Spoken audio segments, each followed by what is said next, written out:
Welcome back to Lotus on Track and welcome to the Silverstone Grand Prix circuit where we've got this Lotus on Track Elise Trophy race for the production cars well underway. It's Ken Savage just leading it from Stuart Rowland. The number 3 car you can see there, that's Steve Quick. He was on pole position but he's been shuffled down to 5th in the early stages as they accelerate onto the Wellington Straight. It's the black car of Simon Deacon that he is trying to chase down, but in turn he is being caught by the silver machine of Emma Selway. Here are the leading trio. It's Savage in the first yellow cars, then Stuart Rowland, then Luigi Mazza in the second yellow machines, and it's Mazza who's making the move into Brooklands for second place. He goes alongside Stuart Rowland. They almost make contact. They could pretty much swap door handles then, but Mazza then around the outside into Luffield makes the move stick. So Luigi Mazza gains that second position from Stuart Rowland. It's Ken Savage with the advantage as they turn through Woodcote. We go in car with Stuart Rowland. Some fantastic graphics here as well, seeing just how quickly these Lotus Elises make their way around the Silverstone Grand Prix circuit. Good battles throughout the order. That is Chris Dunster, who is challenging and working his way up following a slightly disappointing qualifying session. As back to head of the field, we have got Ken Savage coming under sustained pressure from Mazza, and Mazza is challenging into Beckett's. Well, nobody does that except for Lewis Hamilton, but Luigi Mazza going for a move around the outside didn't quite work because Ken Savage claimed the racing line as this enormous queue of Lotuses. There's Nigel Ayres, he has got Paul Baker on his tail in the midfield as back to the head of the race, and it's still Ken Savage with a very feisty looking Mazza trying to do something about claiming the lead away from Ken Savage as they exit club. And Mazza's got a very good run here as they sprint towards Abbey, and Mazza, look at the rear of the car slide, he's absolutely on the limit.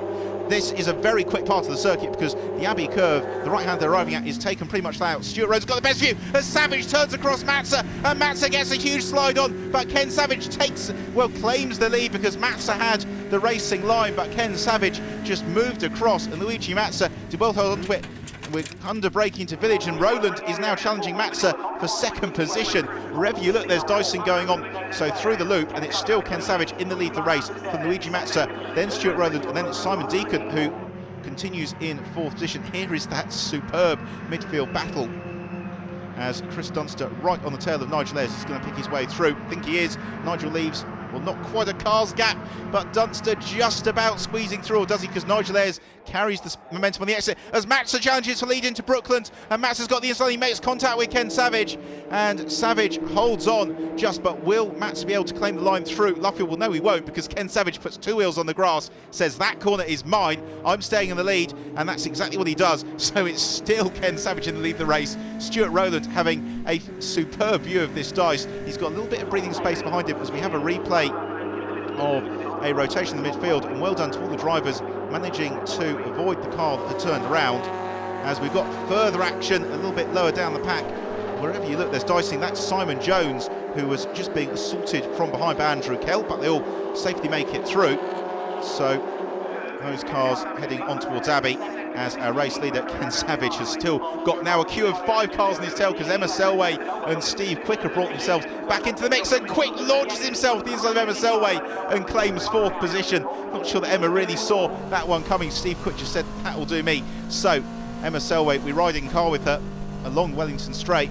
She settles into the slipstream behind Steve Quick as Luigi Mazza looks to challenge Ken Savage once more, and Mazza goes very tight to the inside to Brooklands, and Ken Savage does he give him racing room? Not really. Mazza's pushed onto the curbs. There's going to be contact, surely. Yes, there is, and Savage goes around. Stuart Rowland takes lead.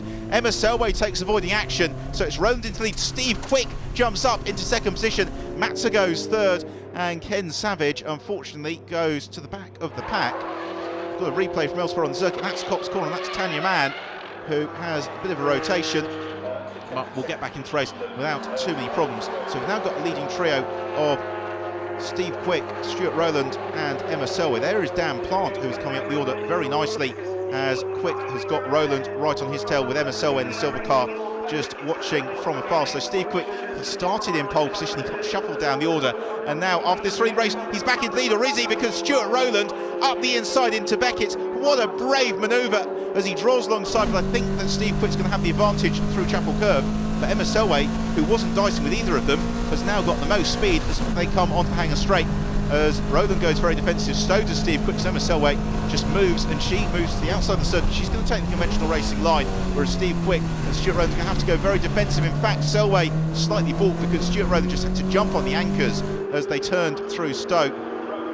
This is Matt Bartlett in the number 13 car, who's having a great battle with Craig Denman in the bright orange 92 machine. It's Bartlett at the moment who's just got the honours, although Craig Denman has got a very good run on the exit of Chapel Curve as we're into the Wellington Straight for the final time. So we've just got a couple of corners to go, one of which is Brooklands, and Steve Quick taking a very rigid defensive line on Stuart Rowan. Says nothing Rowan could do around the outside through Brooklands, so it's just Luffield and Woodcote to go, and Steve Quick again goes very defensive, so they fan out behind, and Emma Selway now looking to challenge the inside of Stuart Rowan, who in turn is trying to challenge the inside of Steve Quick. It's going to be a drag race to checker flag. It's been an absolutely brilliant race, this one, from Lotus on Track Elise Trophy, but Steve Quick is going to claim the win. He's won a couple of the consolation races for. This is his first outright round win, and Steve Quick takes a superb win after a stunning drive and a thrilling race. Stuart Rowland takes second, and Emma Selway home in third position. That is classification with Dan Plant up into fourth position. John Lemaster in fifth. Luigi Mazza, following his adventures,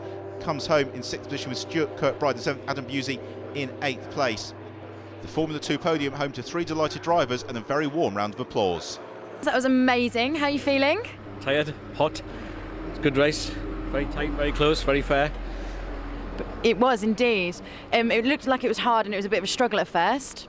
It was. Not much point being on pole if you go around the first corner about sixth position. A cracking race, fighting up front with Ken and Luigi for the first few laps, and I think they took each other out of Luffield, so it was great to lead, and I thought I had it in the bag actually, but Steve just nipped me on the penultimate or last lap. Emma, congratulations, doing it for the girls. How do you feel? Absolutely brilliant. Yeah, it was a great race, really good fun. There's things happening constantly, so yeah, absolutely brilliant race. Tell me a bit about your race. A bit hectic at some points. I made a bit of a mistake, lost quite a lot of time, lost position due to it, but thankfully the guys ahead were squabbling still, so I managed to claw them back. I thought I might have a bit of a stab at second, but third for my first race in a Lotus. I'll settle for that for now. Fighting talk for Emma Selway. We'll see how she goes in race two, but for now it's back to Amy. What sparked the idea behind Go Green Motorsport? Well, we were aware of the sort of villainous image that motorsport has in terms of CO2 and carbon emissions, and what we thought was it's a spectator sport, just like any other, and even someone going to the cinema, when they sit down in their seat, do they really consider the environmental impact of flying movie stars and film sets across the world? No, so we thought we really wanted to do something about it, and here we are with Go Green Motorsport. So how does your car and the team actually fit in with the motorsport and the Go Green itself? Well, starting with the car, I mean, we bought a second-hand car, which of course reduces the environmental impact of actually building a brand new one. We also chose Lotus, going with Colin Chapman's add lightness theory. We've got a light car, a small engine, so relatively speaking, it's actually quite environmentally friendly for a race car. Yeah. They are beautiful cars. I mean, and the team-wise, they've become certified to the ISO 14001 standard. So they look at how they manage their waste, how they recycle and reduce energy input. What about the plans for the future for Go Green? Well, what we really want to do is engage with other teams and suppliers and sponsors, because what we realise is, as drivers ourselves, it's really difficult to get sponsorship in these sort of times. And one big problem with getting sponsorship is environmental impact. Sponsors, can they justify sponsoring a car that emits CO2? It looks bad for their customers and stakeholders. So we're going to try and rectify that by engaging with teams and suppliers to say, hey, you can do something about it, and it can save you money, and hopefully help you get those sponsors. The first race was a cracker. Now that they've reversed the top 10 on the grid, will the next race be even better? Let's hope so.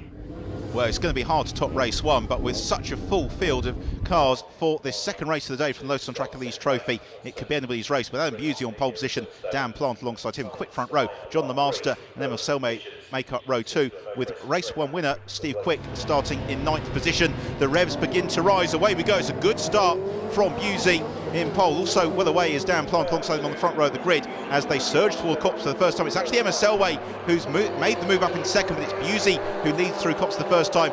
Well up as well from the start is Luigi Mazza. He's the first of the yellow cars you can see. So it's John Lemaster in the lime green machine who's been rather shuffled down the pack. Everybody cleanly through Copse, which is always good to see. So it's Busey from Selway, then Dan Plant, then Luigi Mazza, then pretty much everybody else. Chris Dunster moving around the outside of Stuart Rowland, and Ken Savage looking to make up for the disappointment in race one.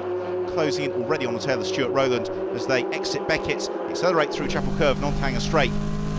In car with Emma Selway as she looks to close in on the slipstream of the race leader Adam Busey. So Selway in second, trying to move to the inside where she's not finding much joy.